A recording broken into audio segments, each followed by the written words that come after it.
Breaking చూస్తున్నాం. హైదరాబాద్ లో అత్యంత దారుణమైన సంఘటన జరిగింది ఈ సాయంత్రం 6:30 సమయంలో ఎల్బీ నగర్ సమీపంలోని బైరంగూడ చెరువులో ఒక విషాద ఘటన జరిగింది. ఇది సొంత చల్లే చెరువులో ముంచేసి చనిపోయేదాకా నీళ్ళలో ముంచి చంపినట్టుగా సమాచారం వచ్చింది. సో 9 నెలల బేబీ. ఈ ఘటన ఇవాళ సాయంత్రం 6 గంటలకు జరిగిందని తెలవడంతో అక్కడున్న స్థానికులు పోలీసులకు సమాచారం ఇవ్వడంతో పోలీసులు వెళ్లి దర్యాప్తు అంటే చెకింగ్ చేశారు. చెక్ చేయడంతో ఆ లోపల ఆ నీళ్లలో పాప దొరికింది. ఈ యొక్క ఎవరైతే నిందితురాలు ఉందో ఆమె పేరు లోకసాని రాజేశ్వరి, 34 సంవత్సరాలు. ఇంజాపూర్ లో వీళ్ళు నివాసం ఉంటున్నారు. ఈ పాప పేరు లోకసాని అనురాధ, 9 నెలల పాప.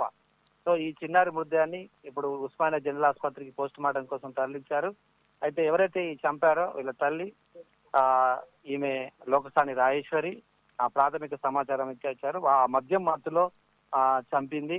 అయితే ఎందుకు చంపింది, అసలు కారణాలు ఏంటి అనేది పోలీసులు దీన్ని దర్యాప్తు చేస్తున్నారు. ఇంతకుముందే సాయంత్రం కావడంతో అక్కడ ప్రజలందరూ గుమ్మిగూడారు. వాళ్ళ తండ్రి కూడా బోరున విలిపించిన పరిస్థితి మనం చూస్తున్నాం. మరి వీరి భార్య భర్తలు ఇద్దరికి ఏమైనా గొడవ జరిగిందా, లేకపోతే ఈమె ఫస్ట్ వైఫ్ సెకండ్ వైఫ్ లాంటి ఏమైనా ఉన్నాయా, ఇవన్నీ కూడా ఇంకా పూర్తి వివరాలు లేదు. ఆయన పేరు వచ్చేసి రవీందర్ రెడ్డి.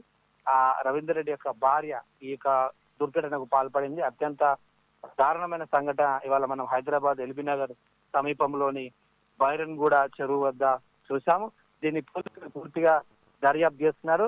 వాస్తవంగా మరి వీళ్ళిద్దరు భార్య భర్తలకైనా గొడవ జరిగిందా, లేకపోతే ఈ మద్యం మత్తులో ఏందా, మరి ఒక విషయం తెలుస్తుంది ఎలా చంపింది అనేది. నిజంగా నీళ్లలో ముంచి చంపిందా, లేకపోతే చంపేసిన తర్వాత నీళ్ళలో వేసిందా అనేది ఇంకా క్లారిటీ లేదు. పోలీసులు అయితే మన రేపటి వరకు ఒక ఫుల్ క్లారిటీ ఇచ్చే అవకాశం ఉంది.